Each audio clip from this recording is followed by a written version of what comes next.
the Enchanted Bells, Marco Piccolo's musical adventure, is about a small mouse, Marco Piccolo, the adventurer, runs into the 7 bells, which are 7 musical notes actually in the forest. I'm a pianist, and I decided to make something really fun and enjoyable that introduces my students to the classical music, and I want all my students fall in love with music.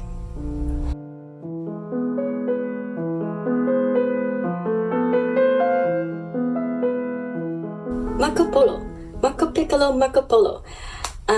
Since the character is an adventurer, and also Italy was one of the most important places that nourished the Western music, I decided to use an Italian name, and I named the little goblin Guido because the person who suggested a new system for modern musical notation was an Italian monk called Guido of Arezzo. So there you go.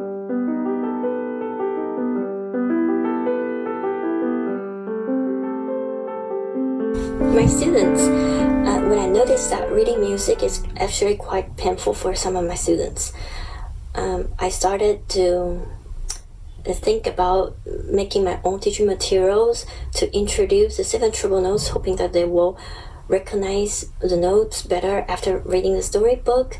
So when Marco Piccolo strikes the C bell, a C cat comes out, and when it hits the D bell, and the dragon, D dragon comes out, etc.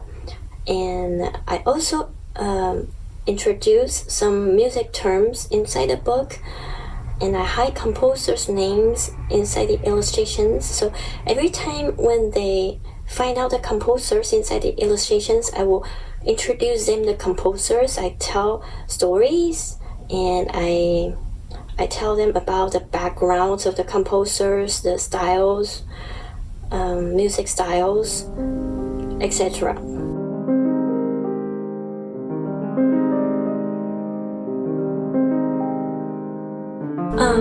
I write what I feel directly from the illustrations, so I look at the picture and they just sing to me. I'm very grateful that I have such talented illustrators that work with me on this project. I just have to stay alone when I compose and really listen to what I feel, and really just to be honest to what I feel. As the 12 pieces of music depict the 12 scenes from the book, I check the very page that I depict, and the hidden composers in that very page is often my inspirations as well.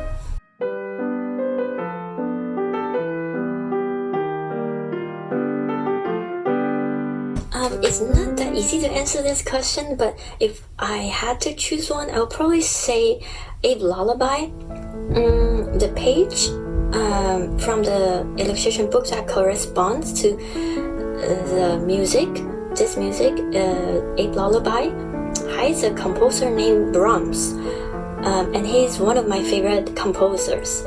I love his late piano solo works especially. And as Brahms actually referred to his late piano works, opus 116 and 117, the lullabies of my sorrow, it's also the reason that I call it a lullaby.